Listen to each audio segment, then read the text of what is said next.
Au cours d'une audience qui a eu lieu à Melun à la fin du mois de septembre, Pierre Palmade a répondu aux questions de la juge d'instruction en charge de l'enquête sur l'accident qu'il a provoqué le 10 février dernier.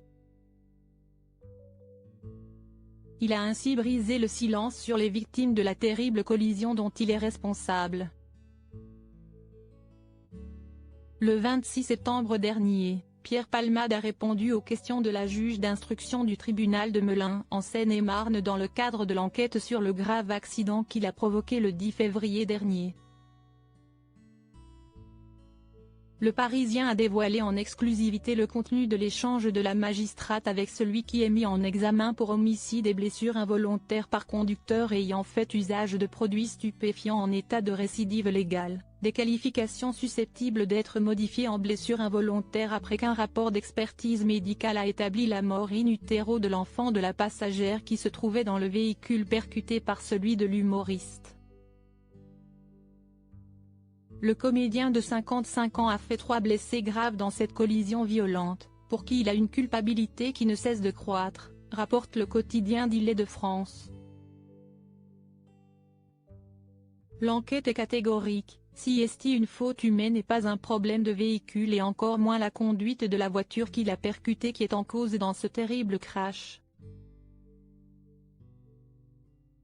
Pierre Palmade, qui affirme souffrir d'une amnésie totale entre le moment où il monte dans sa Peugeot 3008 et celui où il se réveille à l'hôpital du Kremlin-Bicêtre, assume sa responsabilité. « Je suis horrifié de savoir que je suis la cause de tout ça »,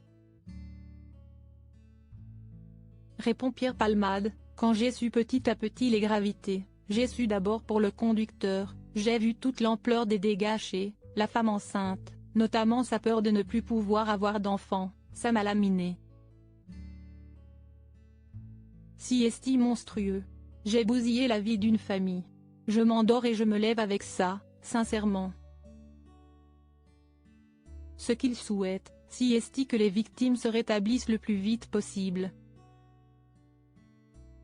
Pierre Palmade responsable, si de ma faute l'accident a fait 3 blessés graves, un homme de 38 ans qui était au volant, son fils de 6 ans et sa belle-sœur de 27 ans, enceinte de 6 mois et demi et qui a perdu le bébé qu'elle portait après le choc. La juge lui a rappelé, en détail, les blessures qu'il a causées. Le conducteur souffre d'une infirmité permanente de la main gauche et doit subir encore de nombreuses opérations. Son petit garçon, qui a frôlé la mort, endure des troubles de la conscience liés à un traumatisme crânien grave. Sa belle-sœur, qui a perdu son enfant, a été diagnostiquée avec un tableau dépressif sévère. L'ancienne amie de Muriel Robin ajoute qu'il ne se réjouit pas d'avoir échappé aux poursuites pour homicide involontaire, retenu au départ dans la notification de sa mise en examen, au profit des seules blessures involontaires, délit moins sévèrement puni. Je suis responsable de la mort d'un enfant. Mon accident a tué ce bébé dans son ventre. Qu'il soit mort avant ou après l'accouchement, le résultat est le même, si de ma faute. Assumant les conséquences de ses actes, l'acteur qui a fait un AVC 2 semaines après la collision, il a subi alors une opération de la carotide pour éviter toute récidive, se pose également en victime d'un lynchage, si dégueulasse. Il paraît que si la rançon de la gloire. On m'accuse de pédopornographie entre autres affabulations.